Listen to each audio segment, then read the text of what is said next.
What can I do to help you get prepped? Are you just kind of talking? You have slides? I'm going to log into a TCG slideshow I did yesterday, 2 days ago. Love it. Okay.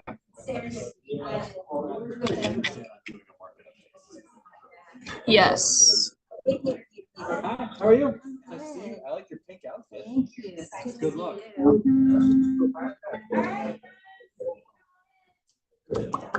Google account? Yeah.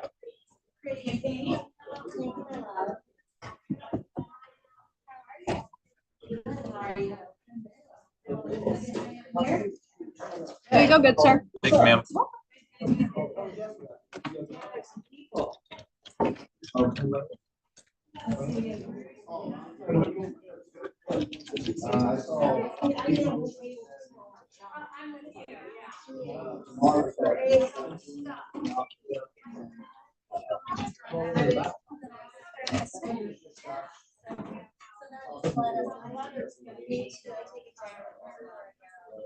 I left my jacket at home this morning. I am.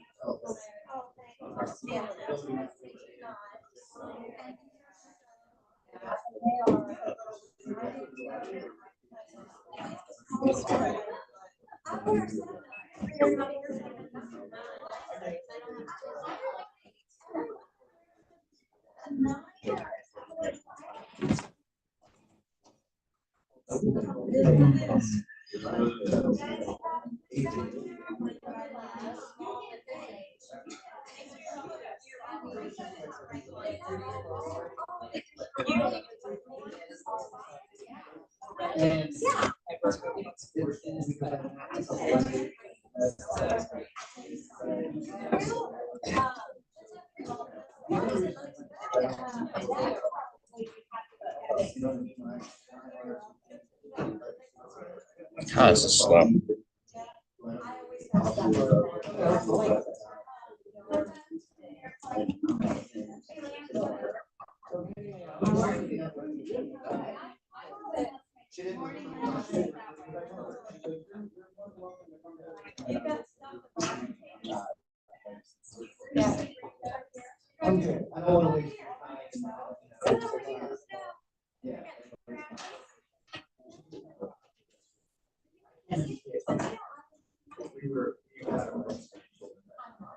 Good Lord, this computer is slow.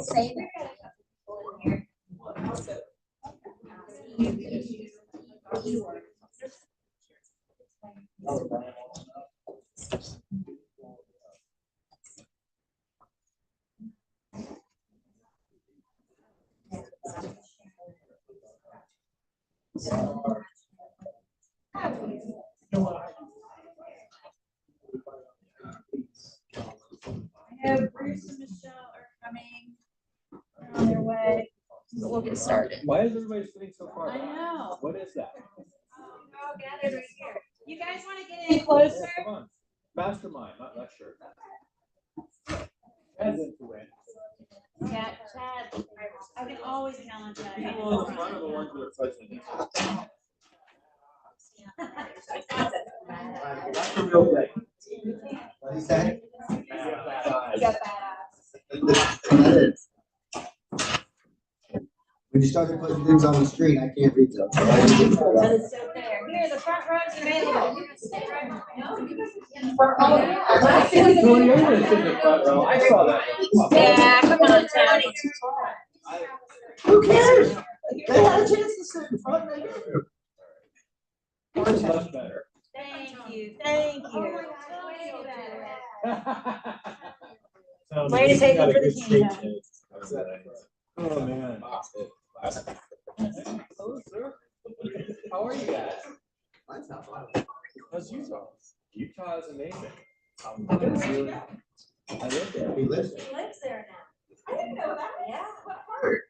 Park City, Utah? Park City. I know, how about that? When does it Jump start on to skis. snow? In the season. It'll start to snow. It'll start flurrying in probably October, November. October, it'll start snowing in November. Yeah. That's awesome. I'll be on skis before the end of November. That's awesome. That's about. The measurement of success in my life is how early can I start skiing. Yeah. That's a good one. So, yeah. I prefer sunshine. Well, we have lots of that. It's high desert. I mean, it's It's beautiful and sunny right now. And then it just flips over to winter pretty quickly. So, all right, who's in Mega Agent Camp? Me. 1, 2, 2. Okay. Rest of us is Chabris. What did you learn at Mega Agent Camp, Missy? The only one who cared to invest in her business and think bigger. Tell us. Right. There was a lot to learn. I think that there are two primary focuses, AI, and YouTube. And then what I liked mostly probably about it was they ended each session with more of a self-care motivational speaker, which was really helpful. Yeah. Because you were like totally sucking it all in, and then they were talking, and then this person would come on stage and light it up. It was awesome. Yeah. What I took away with everything that I've been learning the last 10 months is the plan. The plan is everything. Like, we have to have a plan before you can add all these extra things onto it. So Tell us what you mean when you say that. I think boiling it down to starting with the one thing, and then what the plan is to get to that one thing. And then, we all know it kind of comes down to this step, and then this step, and then these steps, and then these steps. And so you have that plan organized. You can't just continue to drink from the fire hose, right? You keep saying, okay, now I'm going to farm. Okay, now I'm going to do YouTube. Now I'm going to do this. But if it doesn't really help the plan, then don't add it. And focus on what's working and keep doing this. I first started going to family reunions and mega camps. Our team would duck for cover when I would come back from Cincinnati because I'd be ready to burn the whole thing down and start all over again and bring all this change with me. And that's the thing that happens. It happens. Yeah, for sure. So you got to kind of know what it is, what's my true north, and what are the things that I can learn here, apply to my true north. And you really just implement 1 to maybe 2 or 3 things, and that's it. The rest is just inspiration and networking. All right. So real quick, can I add to you? Yeah, please. I was really thankful. I've been reading Shift for the last 3 months, and the whole thing was about Shift. So if you haven't read Shift, I would pull that book back out and read it if you haven't read it, because we're definitely there. And I didn't believe that a year ago. You were talking about it. In my world, I wasn't there yet in real estate, but we're definitely headed there, and the things we know about it, the better. That's a perfect segue. Kristen asked me to start with the market, and this is I went over this with TCG on Tuesday. So this is July data from the MLS, since the MLS, which is the most recent we have. I don't know if you guys can read this. What you see right here is the number of residential units available for sale. And you can see there's 2,500 roughly units in the MLS, which is a 24.8% increase in inventory year over year. You don't hear me when I said that? Yeah. 25% more inventory in the market than there was a year ago. Interestingly enough, new listings are up 7%. So if new listings are up 7%, but inventory is up 25%, what does that mean? Stuff is sitting longer. This is really interesting. Canceled listings and expired listings. Expired listings are up 14%. Canceled listings are up 34% year over year. That's bonkers. So what's happening? Sellers are losing their price. Yeah. And we can't. We're starting to see the Cincinnati shift. If you talk to agents in other markets like Austin, like the California cities, they've been getting their ass handed to them for the last 2 years. Right. And it's just starting to catch up to the Midwest now. Now Cincinnati is actually has been an anomaly over the past 12 months versus the rest of the country, in that we have continued to see appreciation. Now, interestingly, it's not on this page, but I'll tell you, inventory is up 25%. The number of units sold of new sales year over year from January to July of 2024 compared to January, July of 2025, we're down 0.4% for the first time. There are less transactions this year than there were last year. So we see a little bit, we're kind of doing this in the market right now, right? Yes, prices are still going up. Average days on market has almost doubled in Cincinnati, but the median days on market has only grown a little bit. What does that mean? price right and sell right away. Yes. It's not, it's gonna sit. But priced right, that window is narrowing, right? Right. Less homes are priced right and present properly to sell in under 2 weeks' time. And so the average is growing significantly because sellers that miss the market initially are staying on the market a while. There's an adage in real estate, if you haven't been through a shift before, that buyers figure out they don't like the values anymore. Then the agents figure it out. The last ones to figure it out are the sellers, right?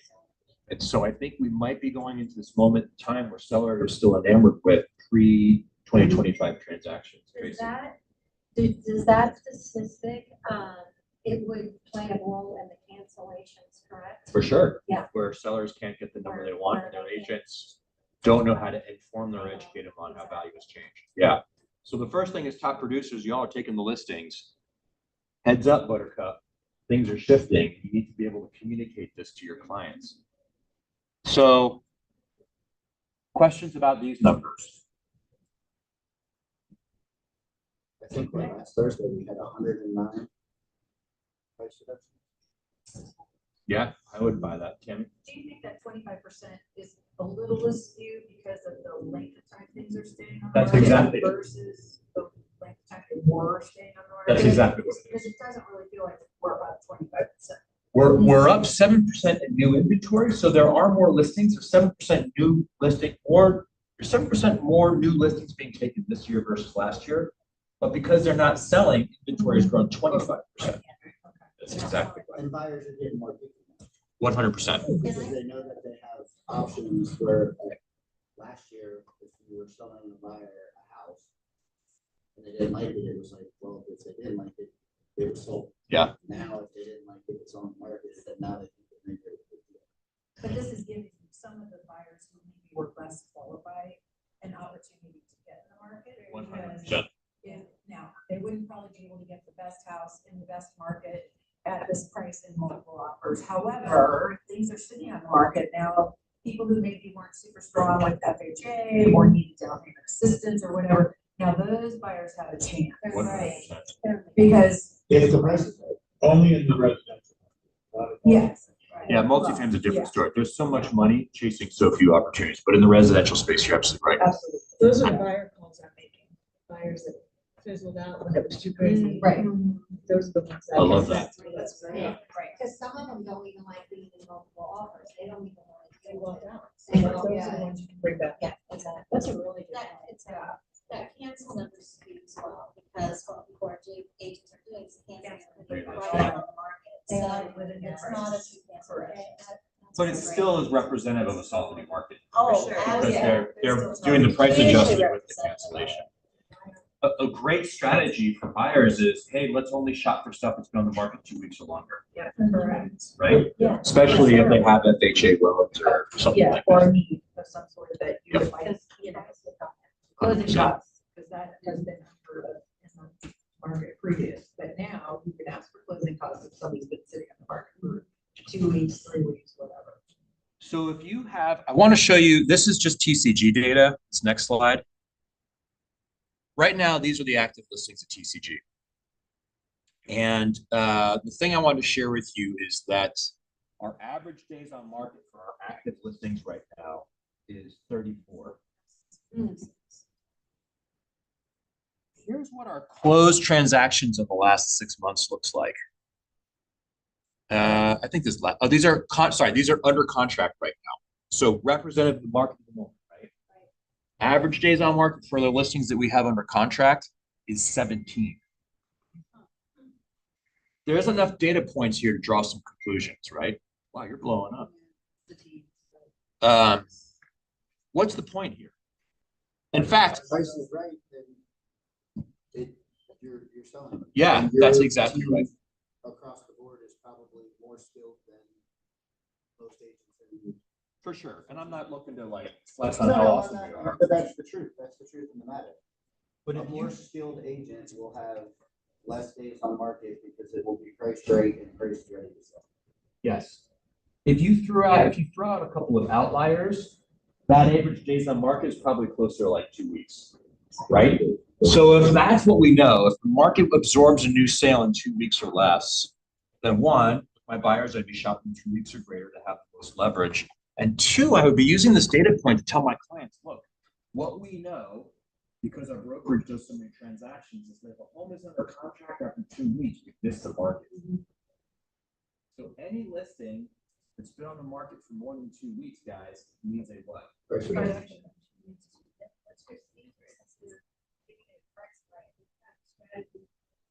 Sure. Yeah, I'm happy to talk about that. Let me just land the rest of this, and then we can go wherever you guys want to go. Yes. So my conversation with any sellers on the market more than 2 weeks right now is I've been looking at the data. What we're finding is that homes that are under contract, that are going under contract in July and August after peak season, they're pending in about 14 days. We've been on the market for more than 14 days without an offer. I think we need to reevaluate our asking price of the market. Right? The market has spoken. Well, it seems to me that buyers still haven't kind of bought it. Most buyers have decided, hey, I don't know whether I like it or not. I want to sleep on it for 3 or 4 days. Like that seems to be Sure. a lot of buyers, but buyers haven't bought the fact that the property comes in at 410, that their value comes up to 400, even if it's in the first couple of weeks of listing. They're like, oh, it's too much.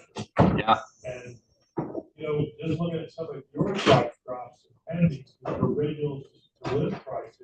Yep. It's a small amount of money that the sellers are dropping their price, and all of a sudden they won't pay.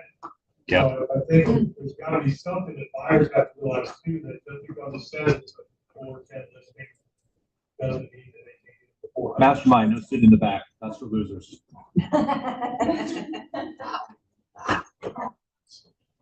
And you're a winner. You talk about yourself. It's no difficult to run comps. Right now, if you run 3 months, it's fine. If you run 6 months, you're gonna probably run out. Yes. So 6 months ago, houses were selling for more. 100%. In fact, we're encouraging our agents only use pending sales for cost right now. Oh, This past 6 months data, you're looking at sales prices from peak season. That ship has sailed. Peter, you Same told rate. us that 6 months ago. Yeah, I would only be using pending right now. So. No, but you can call listing agent. I call all the time. You know what, listing agents are assholes. And though. I didn't. I've called too. No, And they won't give me any information. I know, I'm saying. They're not going to give you the price. They should. Oh, you gotta ask the perfect question. Yeah. Are you getting at the loan or under the? Obviously, and they say I'm not giving you any information until the house goes. I had 2 of them. Okay. In my neighborhood. But not every one of them will. It could be you because most of them are really nice to you. The point is that when you have the list price, that is a price buyers are willing to write on. There you go. Yeah, that's it. So it's not about what it sells at, it's what are they willing to write? Well, so you can figure, if it went pending in 14 days, it did not sell for list price, guys. It went under. That's right. So you don't really need to call the listing agent. You might not know how far under it went, but you know it's not above and you know it's not at. Which gives you at least an educated guess. I don't agree with that. Because some breakaways are sitting for 14 days and they're still. And then you're getting into multiples. Yeah. I think that's the outlier, though. I think that's an outlier too. Unless you. It just happens. dropped it and unless they just dropped it. If they just dropped it in that 14-day period and then went pending, it could be, but I do think that's an outlier too. You just have to look, when did it go under contract? Yeah, let's talk about that for a second. What is the minimum? That's funny business. What is the minimum price adjustment you need to make for consumers to reevaluate? 5%. 5%. Okay. Minimum 5%, or you're wasting everybody's You time. really like 10. Yeah, I mean, one of our scripts is we've got 2 options. Do you want to do the conservative 5 or the aggressive 10%? I'm good either way. Which do you prefer? Get different eyeballs on Yes. it. Yeah, unless you're crossing into a new price bracket, that's the only time less than 5% is valuable. Your team's Please? not doing that. Well, that's because we priced it right. But if you missed it. That's what Well, I I said. see there's a 315 to 310 pending at 310. There's a 122 condo pending at 180. 160. This is about 5%. Yeah, the lowest price when it's continued to get 5%. Well, 5% is 5%. I actually think it's harder to get 5% on a lower price point because there's less money to work with. Because it feels like it hurts more. I think you're saying On a lower price point, it's down higher. June, you were left to go over. the room in Glover, I mean, Jeff Glover said it himself, that we're now not in a market where you can put a sign in the yard. So if the agents that are putting signs in the yard and saying, oh, your house will sell in 5 days, those agents aren't gonna be around, because that's not a conversation that they can control. Exactly. So the skill level of our jobs has improved. So you need to go up and bring your A game, or you're gonna be sitting on the sideline. Which this is also all the more reason why you have a program, a seller program. You are having a conversation with a potential seller. You have a plan. I would bring, if I may, I would probably bring that. You guys know how to find this in the MLS?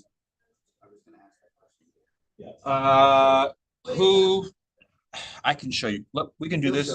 Okay, great. Brian can show you guys. It's a report from the MLS. I only have the top half of it. I cut the bottom half just to make it fit on one slide. What's it called?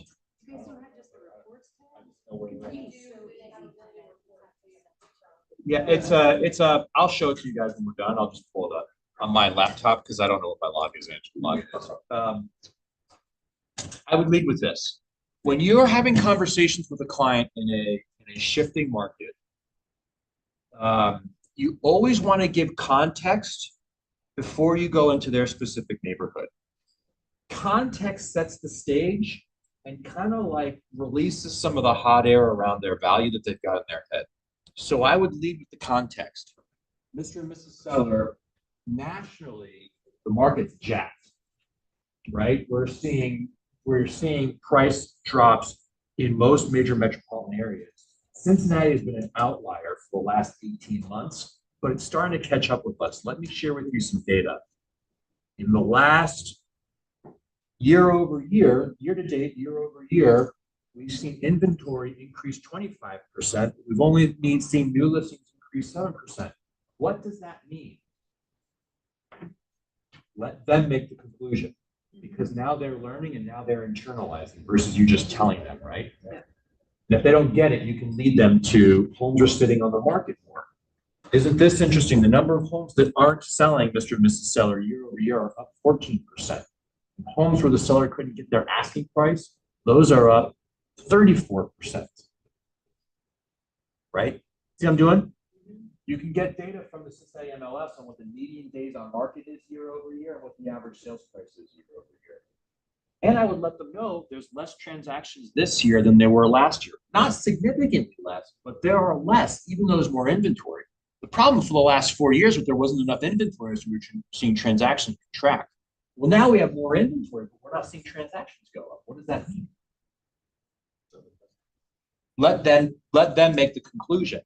Now you set the stage, right? By the way, the average, yeah, never mind.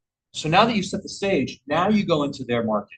Let's take a look at what's going on in Mason. Let's take a look at what's happening in Oxford.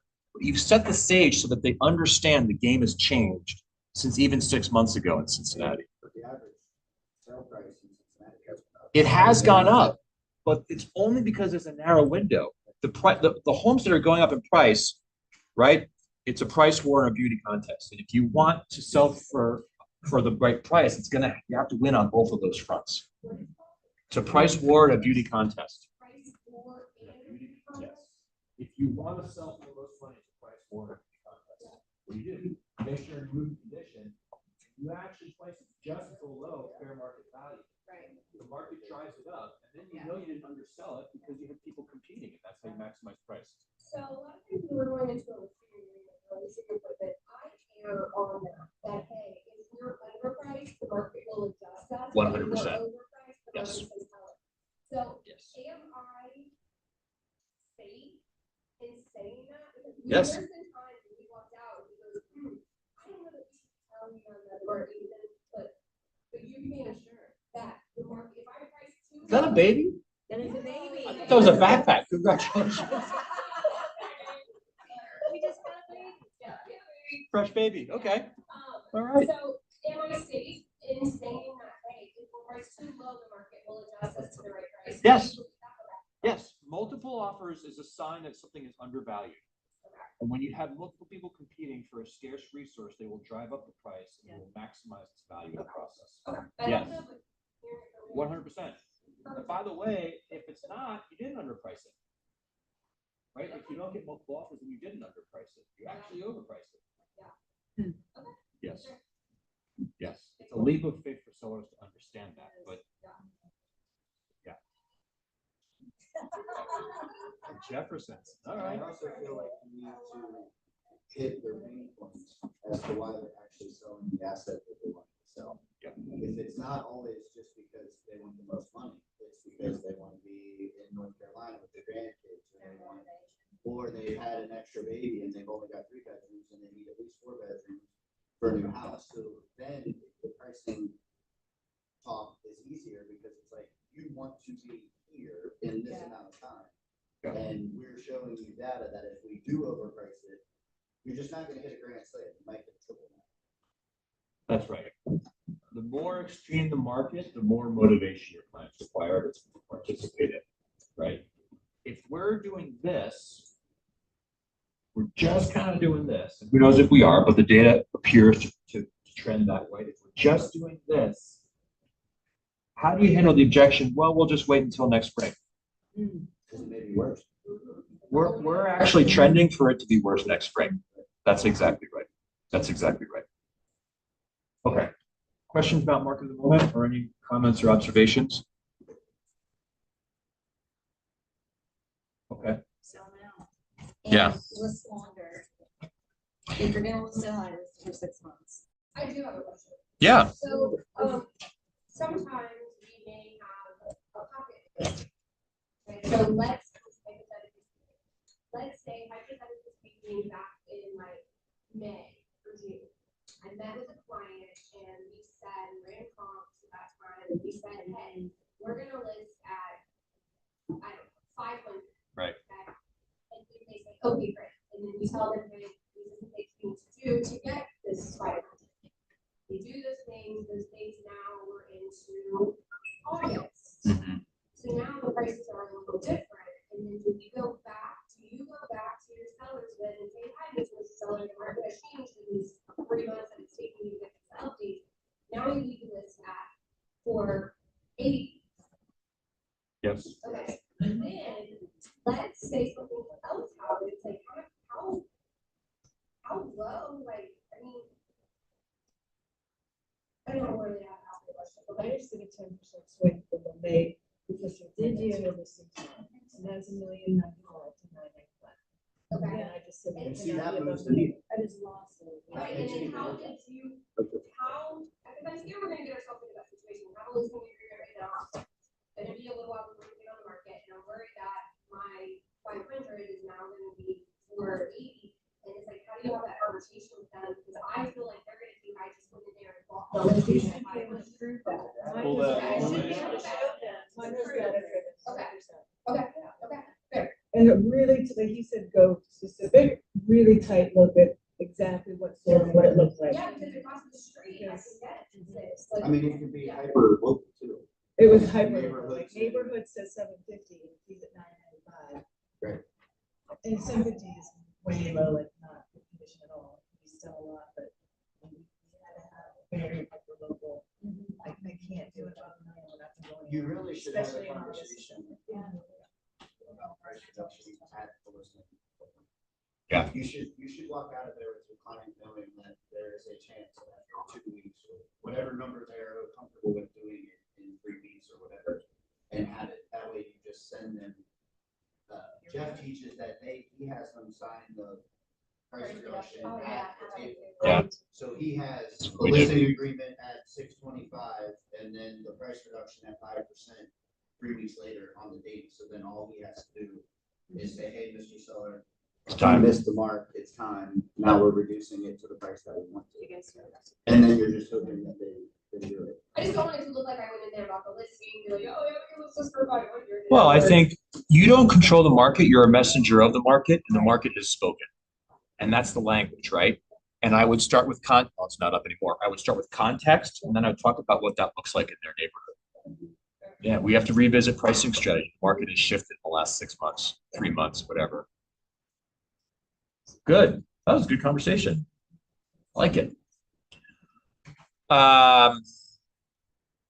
Let me touch on AI real quick, since that was a big topic at MegaCamp, and then we can go wherever we want. The short version is Gary perceives there's two primary functions for artificial intelligence for real estate agents. The first is lead generation, and the second one is basically having an automated assistant. And his perception is if you are a niche-based real estate agent, whatever that niche may be, Oxford Township, investment properties, your investment also,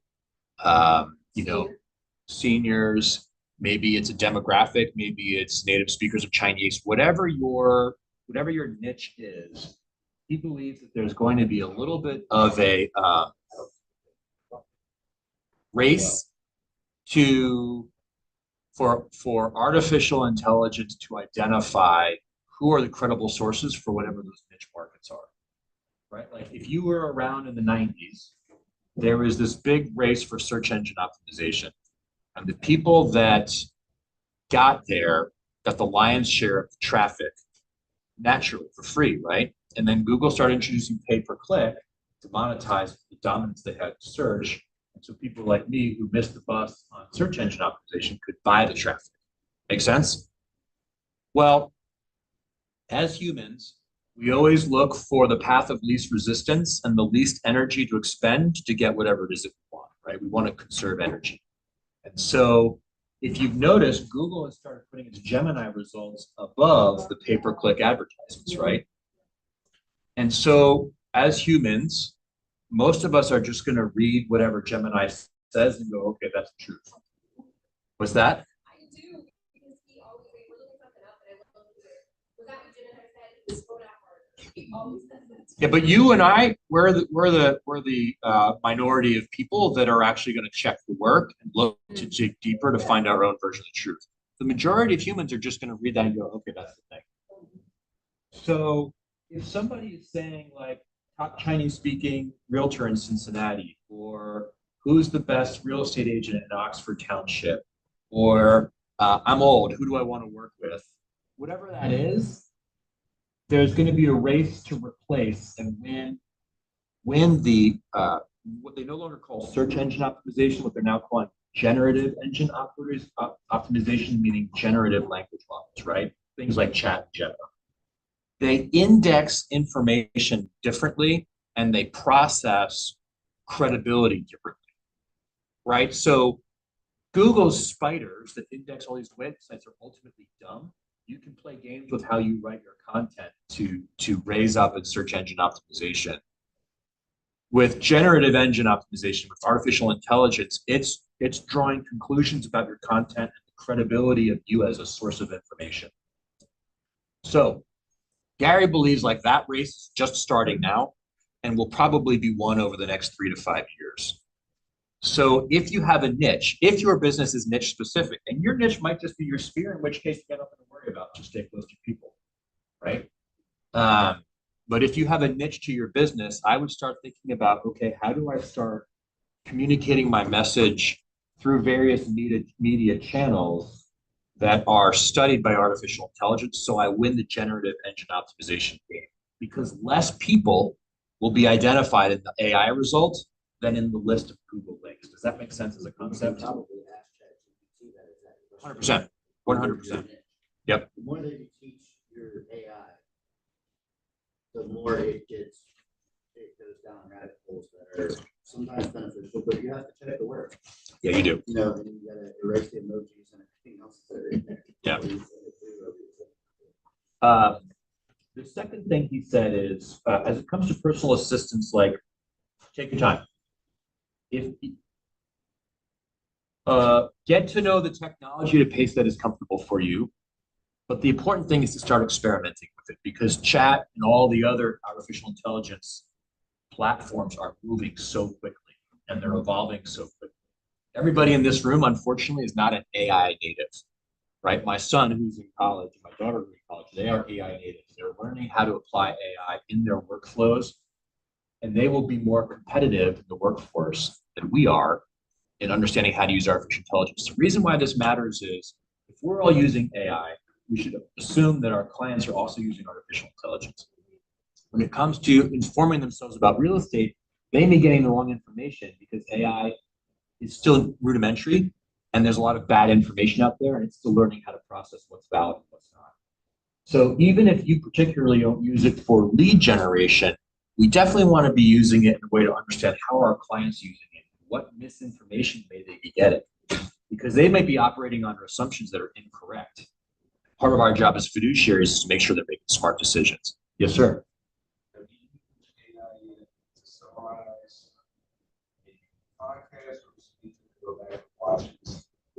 I have not know, have you? And how accurate is it? Based off of what you're saying, it's kind of right now, like very fine where you may take something a little bit differently. For sure. Saying. Yep. And change your perspective, just some pad based off of what it's saying. Like you say, it's still learning. Yep. What it's wanting to take is the valuable information. So right now, it's just kind of throwing stuff at the wall to figure out what is valuable. And based off of that, you can still go back in afterwards and be like, modify it for this. I wanted to get this information because there's an app right now. You can schedule, let's say I wanted to have everybody in here on a schedule, but I don't have to do that. No more speaking schedule. You can have it come in, put everybody in there, tell it how many hours, how many LTO, blow up, it's gonna spit it all out. So it's doing the same thing with this podcast. It's taking all these little bits of information that you're telling that you want, and it's gonna only grab that information. If you want to be brief just on everything, you have to tell it that. You're only gonna be, like you're saying, this. It's just kind of going back and forth depending on what podcast or what areas that you're asking the information. It's kind of like weird right now, based off of what you're saying. Because I definitely agree because I've seen it and I've asked my buddy who actually had the app, and it's back and forth depending if it's real estate or say senior living. The information is going to vary on what they configure is important. Yeah, there's plenty of bias out there, and we naturally bring our own biases to every part of reality that we experience, and those biases may be out of line. I want to move on from AI because I've immediately seen half the room start looking at their phones, and we've got 20 minutes left. So if this is not interesting to half of the room, let's find something that is. So what do you guys want to talk about? We have one request on how do you do a CMA. What else? Nobody else. Say something about what you were marking on AI is that one of the things they said at Make Camp was you have to make sure you keep the 20% personal into your teaching of AI. You can't just spit out AI responses and summaries and have to put yourself back into it. I think, okay, let me land on this. There is an MREA podcast. It's phenomenal. Right. I think I actually have a picture of it somewhere. What do you remember what episode it is, Chad? 1839. I just listened to No, it. they don't have that. Yeah, they do. It's like 1800. It's number 92. AI is replacing agents, it's making them better. It's the MREA podcast number 92. Jason Abrams, who runs the podcast, pulled somebody from outside of real estate that's an AI expert who runs prof.ai. Listen to that podcast. In it, he references, and then let's be done with AI. In it, he references a website called prof.ai, where you can take a 1-hour class and understand how to use chat or whatever AI that you use, like efficiently. Because there's like some best practices and you have to understand where it's not right. And it's a 1-hour class. I took it. It was helpful. And then you can be done. But it will change how you think about it. I always thought using AI was like cheating, right? But that's a silly way to think because everybody else is using it. So all you're doing is tying a weight around your legs while you're trying to swim. Okay, what do you guys want to talk about? What's going to happen? About AI? Okay, great. What is it?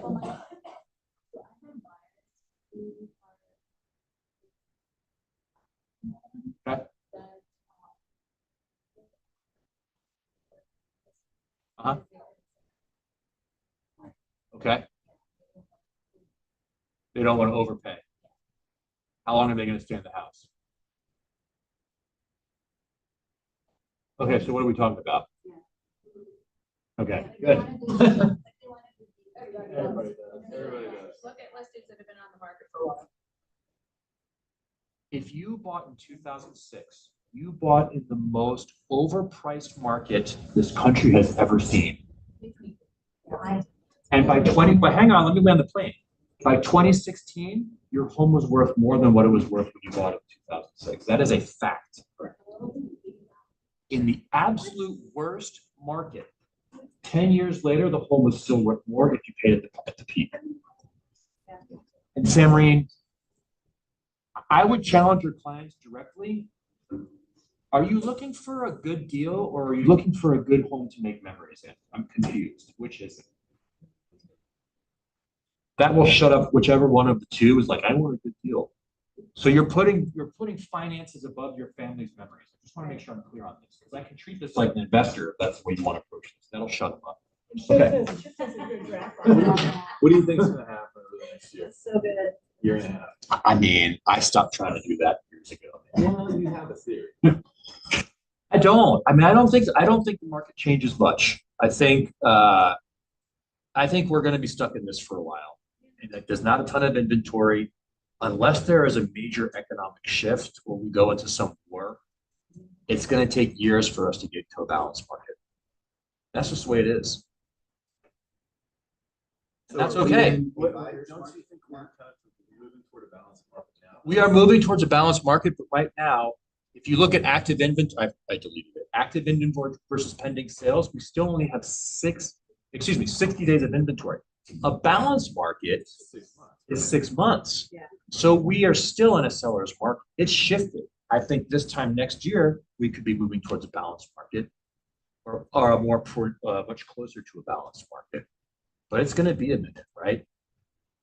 You know, and it's a danger zone, in my opinion, where the buyers. This is didn't the get fun deal and zone. Sellers didn't get money, so like, you just have to know, that I think the data is what helps me make that argument and say, look, we've got a lot of emotions here and we know what everybody's been telling us, but it goes beyond seeing on Facebook.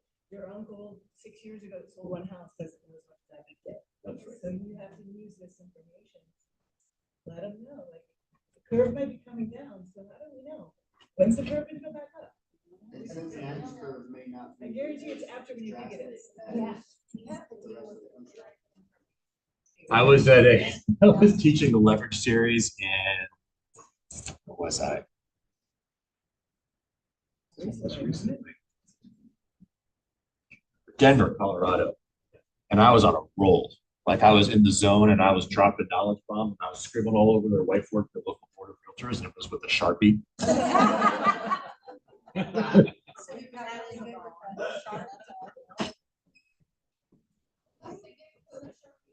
I totally agree. I offered to.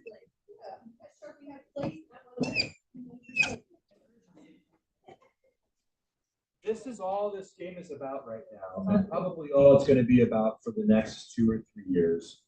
Sorry, guys, you're going to have to talk to more people that are willing to participate in this market. And the people that are willing to participate in the market have the 5 Ds. I think it's like the 6. What is it? It's divorce, diamonds, death. What's the other one? Babies, but that's not a D. Diapers. And then I would also say dough. Like if you start making a lot more money, you just lost a shit ton of money, you're making a move. So I think there's 60. But that's ultimately what you're trying to do is you're trying to find the 5 or 6 Ds. So what is because they're just not going to move. And the great news is if we're in this market that's kind of flat, there's a little bit less transactions, requires a little bit more work. That's where people in this room thrive, right? Skill-based markets is where people in this room take market share. So I kind of love this. Like, I love a good, shitty market. Right. Let's go. Good shitty market. I'm gonna say that next time that people ask me what the market's like a good shitty market. I love that. That's actually great language. That is great. Yeah, for sure. Change the tree.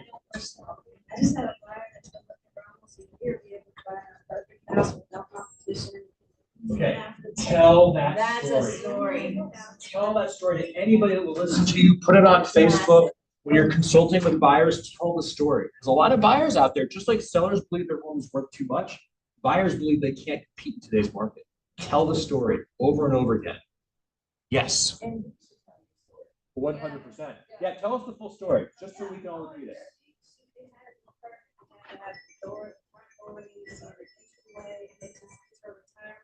Okay.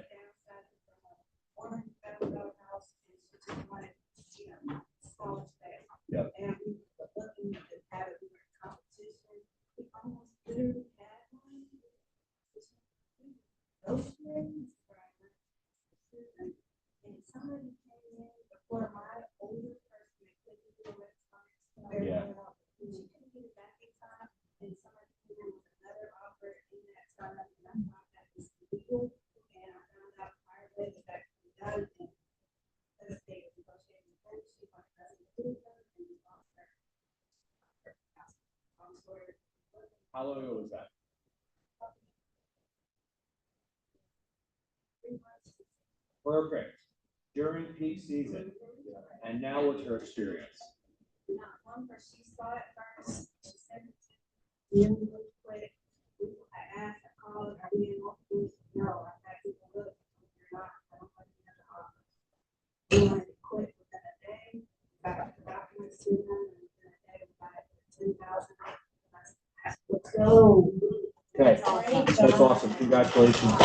There's 2 messages there. What's the first message? That's the one we're talking about. What's the first lesson from that story? Trust your agent. Oh, that. Buyers, you can do it. Buyers can do it now. What's the second one though? For me, it's for Jennifer's follow-up and staying on top of That's a the great one client. also. But for our client, what's the second lesson for our buyers? That the market's changed. Yes, and Speed. you still have to strike when you see the opportunity. And she feels like she got a good deal. Yeah. If you go say, right, Frankly, her moving fast probably got her a better deal because she got in before anyone else could express interest, and she was able to negotiate. Yeah, I'll give you the real story. I had somebody who needed OFA and down payment assistance. Yep. Right? So they needed down payment assistance and closing costs, right? And it was an FHA down payment assistance closing cost. Yeah. Nobody wants Because to it go. sat on the market for a while, the seller took that deal. Yeah. And we have no competition. So that just tells you that, you know, sellers are starting to come to the party. If you want to sell your house, you're gonna have to make some concessions.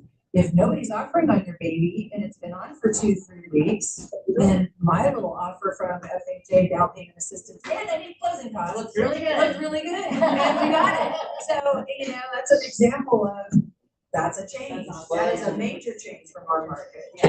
Somebody. It's also lessons about the sellers, because I've had conversations with the seller that the first offer came in immediately 10,000 and they're asking at 480. And I said 490, 498, we got 488. And I said, look, buyers are not like what they seem to be right now. They're nervous, they're canceling contracts, I would recommend it to get counter very close to this. At 492, and the buyer rejected it. Yep. Yeah, so the next offer came in at 478. What do you think we did? Yeah. they say your first offer is normally the best. We had a $799,000 listing go under contract and was out 2 days later. Buyer got pulled. And the market is more neutral phase with flatter. You expect to see more, requirements, like the dual purpose sale. I think post occupancy asks from the seller will become less frequent. During the Great Recession, you need to be out the day we closed or we weren't closing. That was the way it was up until around 2019 when it started to get a little tight on inventory. So I don't think that's coming back. What? You think sellers will ask for? I think buyers will offer less and less post occupancy as the market becomes more neutral. They don't have to. Right. When you're competing, you're gonna give them everything they want. You want 30 days? Sure, you can have 30 days free. You want this, you want that? Sure, pick my offer, pick my offer. Right. Now, they don't have to pick your offer. Right. Because you don't get another offer necessarily. Right. So Yeah. that closing and occupancy is a big deal right now. Yep. At closing. Because if they're not coming 10,000 less, like, if you're not list it high and let them come and sit down. No, don't do that. Not high, it's what I'm thinking by that is if it's worth $350, right? Should you list it at $350 because you know they're gonna come and sit down less, or should you list it at $345. Lower. 345 or 340. I try to do 340. Yes. Because they'll fight over it. If you're listed at a Because you're gonna reasonable or get low multiple price, they offers. will fight over it. The more eyes and the more people that see it and the more people that think it's a deal, the more offers you get. Well, here's the other thing too, if you have something that's worth $350 and you know that there's gonna be 3 people paying or going for it, now I'm gonna have to pay more for it. But if it's at $340, we could probably get it for $350 if we're competing and we're still getting it for value. Does that make sense? When you list it at what it's valued at, people are gonna be scared to offer on it because they're gonna think, oh, we're gonna go to multiple offers and have to play over. But if you're just at $340, they're willing to play ball because, oh, we got 10,000 minutes. Does that make sense? But unless it's been sitting on the market, like Katie said, for a while, that's a different story. Then we go in and. One of the strips that was in June when we went to Glover, he used, when you bought this house, what were the things that you looked at to make this, to get the deal that you got? And 90% of the time, you're like, oh, we wanted a deal, so we looked at days on market. So as soon as they say days on market for a deal, now you're like, well, if days on the market are Achilles heel, do you want more days on the market or less? And they'll answer less because it shows value of the house. And to do that, we have to have it priced under market, not over market. Okay, hey, you guys using the AI as this great partner?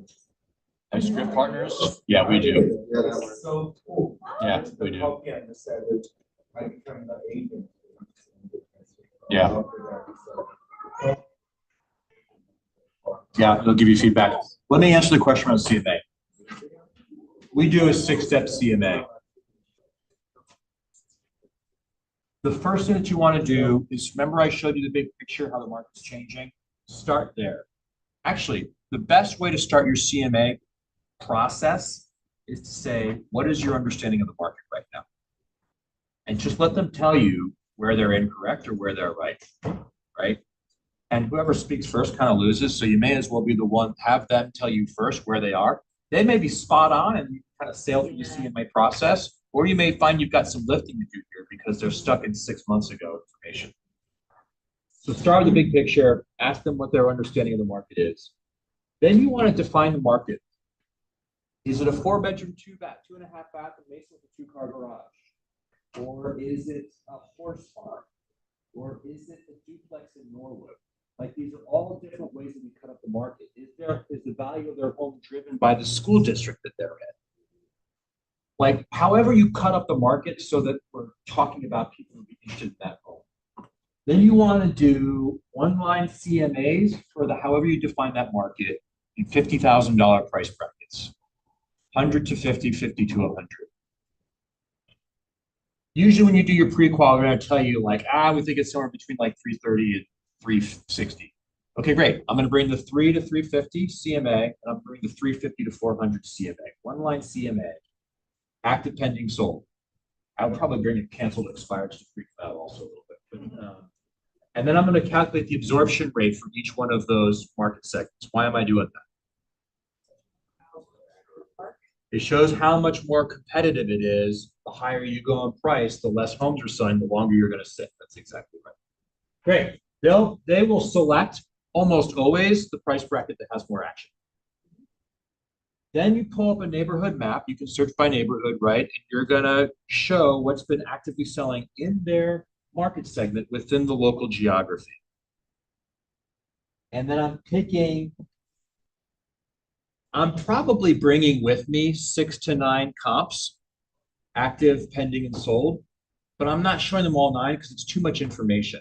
Once I've taken a look at the home and I know what condition it's in, I'm going to say, okay, I brought a lot of information. Now that I've seen your home, I don't want to waste anyone's time.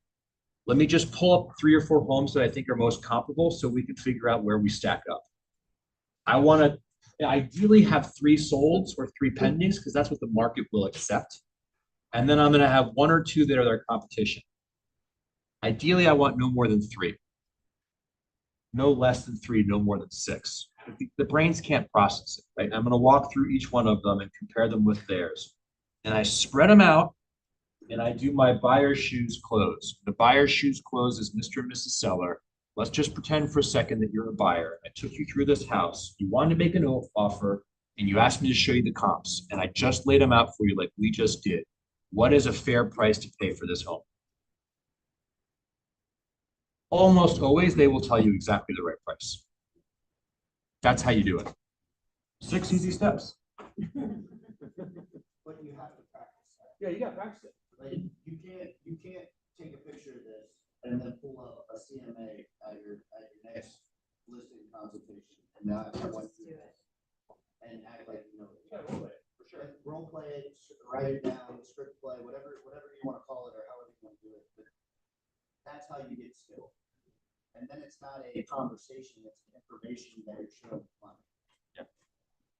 For sure. Yeah, you want to deliver with confidence and confidence. Exactly. Okay, 4 more minutes. What else do you guys want to talk about? Yep.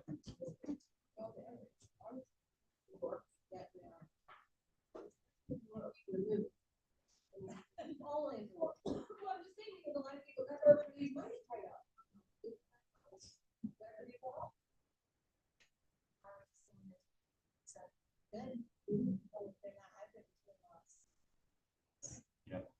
What areas? This is where it gets fun. And it depends on the term. I was gonna say, because I'm telling you, all the terms. Yeah. Do you go in with an already like list, not list, you obviously have a document ready, you have ready to go on the MLS. Do you have a preference of whether, so if we brought you a something over, would you rather already be on the market?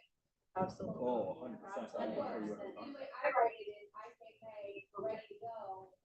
I'm gonna be live by this date and you by this date. And I write in the contract. Because again, I don't necessarily want to go on the market until they found their house. Yeah, I get it. You know what I'm saying? So, I also think about it as hyper-local, right? Too. Yeah. Like some, like Mason, you may not be able to do it in offer because it's still no.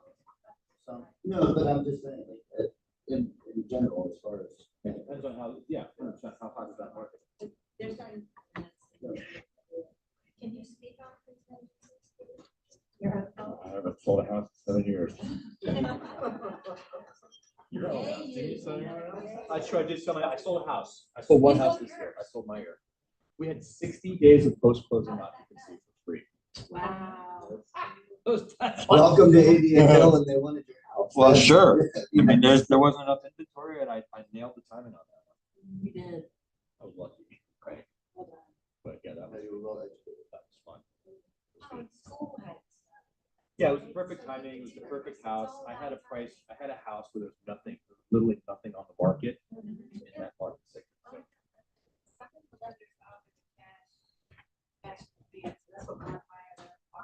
Yeah, buy first, sell second.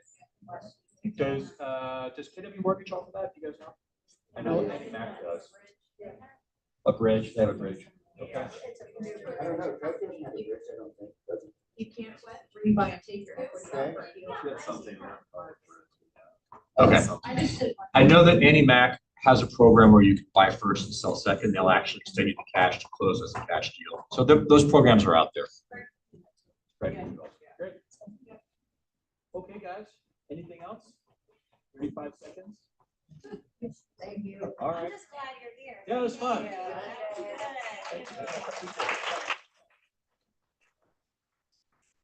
Can you say anything about the phone call that I think the majority of us were on? Yeah. Like, what your thoughts are on that? It's a good one. I'd Yeah. like to hear. How do let me make sure all my secret shit is not there. Okay, we're good.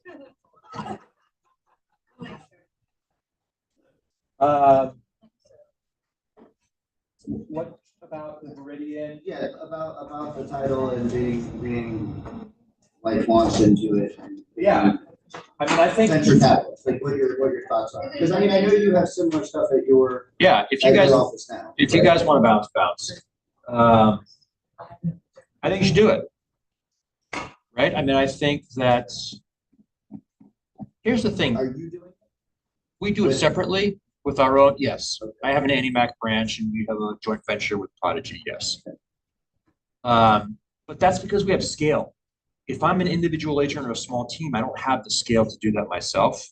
But there is an opportunity. Look, you guys, every single element in this industry wants the consumer. We suck because we can't operate at scale and we don't have big marketing budgets, but we do have the relationship. And everybody's trying to get at the consumer, and everybody understands that the agent is the fountainhead of the relationship. And so every affiliated business, to use KW language, is trying to get the agent to align with them. Because they know if they get the agent, the consumer doesn't know who these affiliate businesses, the consumer trusts the agent. And so if you're in a world where things are getting weird with technology, with regulatory environments around lawsuits, with potential commission compression, with the sideways markets, yes, absolutely. Why would I not want to, as long as I trusted my partners, why would I not want to, as long as I vetted my partners, because I don't want to abuse the trust my clients have in me as a fiduciary, yes, why would I not want to capture additional revenue without having to be a title company, without having to be a licensed mortgage officer? It's kind of like the easy button of affiliated business revenue where you can stay in your lane, which is, I'm looking at you because you asked me the question, where you can stay in your lane as a real estate sales professional, capture some of that additional stuff that's part of your value without being distracted. Without a, it's old school was just buy those, but. You'll, Or is it really- well, if you do this joint venture that's being proposed at top 20%, you own a small fraction of it. Okay. But it's like, it's not mailbox money, but it is, there's no noise. I have the noise of a title company and I have the noise of a mortgage branch. But this is a way to go into this noise free and have a return on this investment and stay in your lane.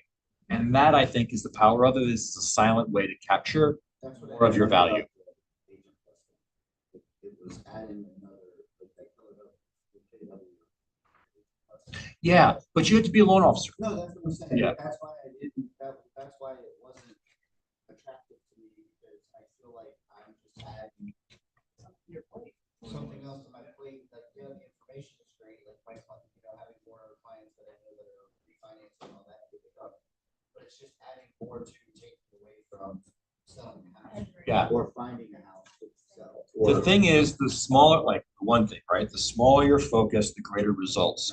You guys all here narrowed your focus, and so you have bigger results. So you've been invited into this opportunity where you can stay small in your focus and capitalize with your income, right? And where are you going to get a return where you get your investment back in three months? Like, where else does that happen ever, anywhere? Huh? Not in 3 months. So that's my take on it. Okay, I know you were on the phone call side. Yeah. Yep. I don't know what I don't know, so. Yeah, for sure. Okay, guys, I guess I'll see you in 60 days. Yay! Thank you, I appreciate it. Thank you. I know you want to be Steve. You'll be zooming in on there. Yeah, all right. You'll be in your Next Mastermind, I'll be on Zoom. your ski goggles on the mountain and be like, all right, we got 20 minutes. before the lift gets Yeah, out there." exactly. Thank you. It's good seeing you.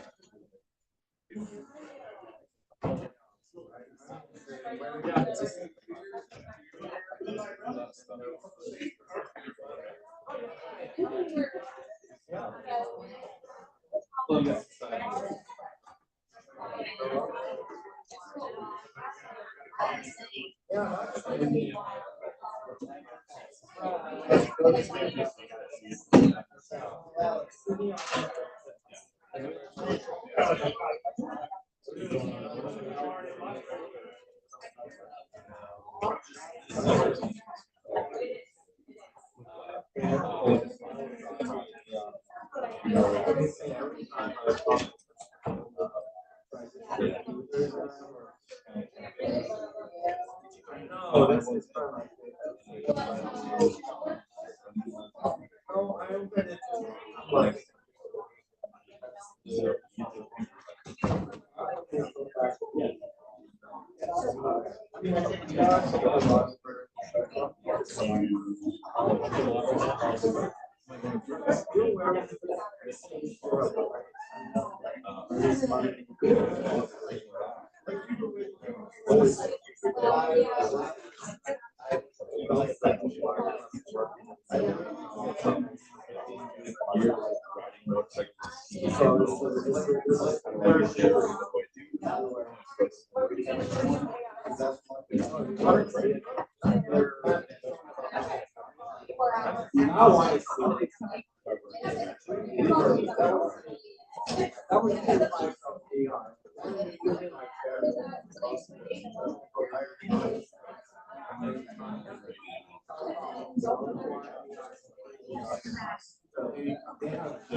Oh, I see your receipts too. What did did you want to get in again? The comics? No, what was it? Black Ops. Which ones? Black Ops. Rosie's. Yes. Yeah, I want to see them. Have you skied them yet? Yes. It took me a minute. Yeah. It took me a. It looks like it was seasoned really good. Was that your first time? Yes. Yeah. And it's so much easier. I mean, Yeah. First off, the catching edges. I mean, they're brand new good skis for this. but you don't need to work. Like, Yeah. just kind of smart. Yeah. Let's see. Yeah, I like. All right. Yeah. All right. See you later.